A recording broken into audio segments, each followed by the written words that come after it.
AFC and DXB. As you can see, I'm not in sunny Dubai at the moment. I'm back in London, and I gotta say it's freezing cold, and it was almost even more depressing yesterday because we played shit.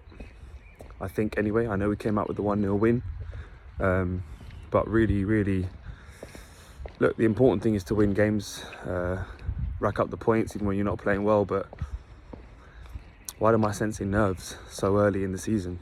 Why am I sensing nerves in December from this club? Man City are playing well, we get it. They're always going to play well at some point. They were always going to turn it on given the players and the manager they have. But the minute they started playing well, I feel like we've dropped off. And there's a number of reasons probably for that. And I'm just hoping one of the reasons is not nerves, and that we're feeling the pressure already. Because if we're feeling the pressure now, mate, we're going to feel it a lot more in February, March time. And yeah, we need to gather ourselves, get that kind of calm presence back. I know we've had injuries, but really there's no excuse with injuries at the moment because most of our players are back now, and it's just Gabriel, Havertz, and Mascara that are out at the moment. But look, we got a decent run of hard fixtures out the way now. Everton away, it's never easy, but look, just focusing on the performance yesterday. They had a poor team out, and we had a pretty strong lineup, a pretty strong bench. And from the minute the game started, I felt uneasy. You just kind of know when you watch Arsenal from the first 10 minutes how the game's going to go, and you can tell our rhythm was off. We weren't putting the passes together, and we were letting a poor Everton team, even though they didn't have a chance, we were letting a poor Everton team kind of stay in the game. I don't know what their centre-back was thinking with that handball, but he gave us a bit of peace, I would say, because that goal was so necessary. I think we would have struggled the whole game to score if we didn't get that opener. And then, yeah, we should have gone on from there and really just closed the game off, just given they were so poor. Yeah, just a few thoughts on some of the players. I mean, like, I want to start on who everyone's talking about at the moment, which is Gyökeres. Look, Gyökeres is not that good. He's not that good, straight up. He's not that good at football. But what he's going to do for us is, one, he can bang the penalties. He can score penalties. I was very confident when he stepped up yesterday. I'm glad we gave it to him. And two, he's going to stretch the game for us a little bit. He's going to make the runs down either flank. He's going to draw attention from defenders. And if his role this year is going to be creating space for others, I know we used to say Havertz wasn't good enough for doing that, but if that's going to be his role, then let's just accept it now. Let's not waste time every week saying he's not good enough and I'd rather have this guy. Yeah, of course, I can think of 5 better strikers already in the league who are better than Gyökeres. Some of them aren't even in top 6 teams, but it is what it is. We have him. We've also got Jesus. We've also got Havertz, who are both, very different styles, different profile of player to what Gyökeres is. I got to say, when Jesus comes on, he does kind of show up. Gyökeres a little bit, because his touch, his football presence, his technique, the way he brings in other players is just tenfold better than Gyökeres. But look, it is what it is. We have Gyökeres as our 9, and I'm thinking to myself now, I was counting up how many goals he scored yesterday in the Premier League. He's got 5 goals. He's had injuries, he's had no pre-season, and he's got 5 goals. I don't care how those goals have come, penalties, tap-ins, whatever. He's got 5. We're halfway through the season. If Gyökeres ends this season with 10 to 15 goals, 15 might be a bit of an ask, but 10 to 15 goals is kind of the idea at the moment. And, we're never going to be a team where one guy's going to get 25 goals. It's going to be shared out between the team. We haven't got Haaland. We haven't even got an Ekitike or an Isak. We've got a group of players who need to share the load a little bit. And yeah, Gyökeres, 10 to 15 goals. Let's just accept that he's not going to be technically sound for the rest. He's just going to batter his way through defenders yesterday. The amount of times he did it was mad. But let's just accept it was what it is. We got Jesus back. Havertz is coming back.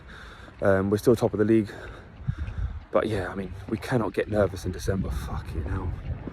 Like, Man City will chase us down. They are smelling fear. They're smelling blood.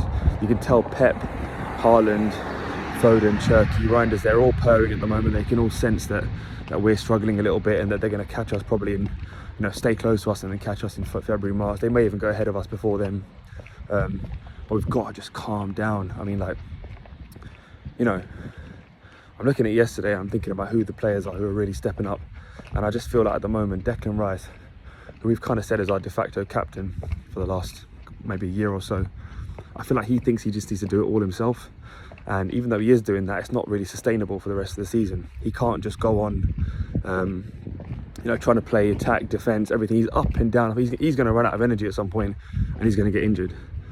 So we need to share the load in terms of who's doing what. Players need to step up. Out of our midfield and attack, it's really the players that need to step up. I mean, like, I'm just sick of that left side at the moment, because Trossard is good and he's played well this season, but we know he's not the answer long term. Martinelli I'm done with, because he's just shit. Like, when I say he's shit, it's not me just saying point blank. There's a lot of reasons why he's become terrible. He's not developed at all from when he started that first couple of seasons, where he was top. Look, he's never going to be a winger who's going to be consistently beating his man and producing like end product. He's not efficient at all. He runs with his head down still. He doesn't see a pass at all until the last stage. He's very, very amateur in his build-up, and I'm just kind of sick of him now. I tried to back him for a while, but he's not the answer. And on that note, you know, Trossard also, you got to look, he's getting on a bit. He can score goals, but look, he's not the best, is he, during the game for the 90 minutes? He's not consistently involved in the game, and I just think we're missing a trick if we're not involved with Semenyo, because he's the answer to that left side. You know, everything for us goes down the right hand side. It's always Saka, and unless he produces a moment of magic, or he combines well with Timber and White, you know, we struggle a little bit to open teams up. But just focusing on Martinelli again, like he's just not the one. So we need to try and be involved with Semenyo. Somehow we need to get involved with that transfer. We need to raise the funds. I don't even mind if we sell one of, you know, Martinelli or someone like that in January to try and. I mean, it's unrealistic that's going to happen, but I think that's something we should be aiming to do. What else? Yeah, I mean, we kind of got away with one yesterday, in the sense that because Everton was so bad, we kind of plugged our way through it. I think if we were away to any other sort of semi-decent team who had a good attacking quartet, then it would have struggled, we'd have probably conceded, but we got away with one. We've now got a string of home games. So we've got obviously Palace in midweek in the Cup, and we've got Brighton, and we've got Villa, all at home. And now's that time that we just need to say, look, we've had a really tough run of away fixtures. Hopefully you can hear me, it's proper windy here. We've had a really tough set of away fixtures, and we've kind of got through it. Look, we've done good. Everton away, Villa away, Newcastle away, United away, Liverpool away, Chelsea away, and we're top of the league. So a little bit of perspective, and on the face of it, yeah, we're 2 points clear of the league, we're top of the Champions League groups, but mate, we cannot get nervous. No, not now. We've been there way too many times and finished second, and we need to just learn from what we're doing at the moment, learn from what we've done in the past, and just make sure that we're we're not lagging now, because it's going to get much harder than this in the next few months. Mate, just a quick point as well, the standard of officiating in this Premier League is so bad. Like, that Everton player yesterday, he jumps up like he's playing volleyball. The ref is looking directly at it, doesn't give it, gives a goal kick, even though Calafiori's head is nowhere near it. Then he gets called to the screen and has to look at it 10 times for him to realise it's a handball. I mean, and then he, like, the way he announces it as well, it's like, well, penalty to Arsenal. He doesn't want to give it either. I'm not saying it's a conspiracy, to be honest. Refs are just terrible in this league. They're just awful. But back to the game. I'm getting a bit worried about our style of play at the moment. Again, we're very, very stagnant. We're very slow to build up. And I've got to lay a bit of the blame on Arteta, because our approach is just so cautious. Have you noticed? Like, I'm watching games like Man United, Bournemouth, 4-4, Chelsea, Newcastle, 2-2. And all right, there's a lack of control in the game. But sometimes I'd rather just watch a bit of that, you know, just a bit of end-to-end football with Arsenal, like they used to be. You know, I get it. We want full control. Arteta's a bit of a control freak, but the element of caution in these, especially in these away games, means we're never going to ever score 2 or 3 goals and wrap up a game quickly. We're always going to be 1-0, 2-1. When's the last time? I mean, we can score 3 at home and stuff like that, but we just don't do it because it's not like we don't have the players. I watch Zubamendi, Rice, Saliba. I watch them all hold the ball, and because we're so slow to build the play up, it just allows the opposition team to get back into a low block. And then we say, oh, they're all in a low block. Yeah, of course they're in a low block because we've given them ample amounts of time to get back into the space that they need to be, because we move the ball so slowly. It's side to side to side to Saka. Saka gets doubled up, come back inside to Ødegaard, move to the side. Barely ever go to the left-hand side because they're shit on the left-hand side, really. The build-up is not good. But yeah, I'm just very worried about the cautious approach that we're taking to every single game. It means that eventually we're going to have 1-1s. We're going to have games like yesterday where we're 1-0 up and then teams score in the last minute, you know, because we're too cautious. So it's a bit of a concern, especially when you can see City playing fast, free-flowing football. And I just want to be entertained a little bit more again, to be honest. Like, I want to win the league, but it's an entertainment thing. I want to see my team play well.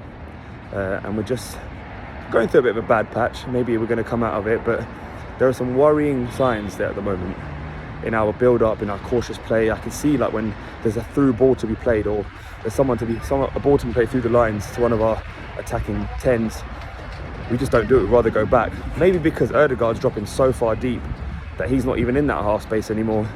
I don't love Rice building the play up. I don't think Rice is a dictator of the game. I think he's more sort of box to box. He should be playing further forward when we have the ball, breaking the lines and making those late runs, which is what he was doing at the start of the season. He stopped doing that now, and you can see he's getting fewer goals, even when Zubamendi's playing.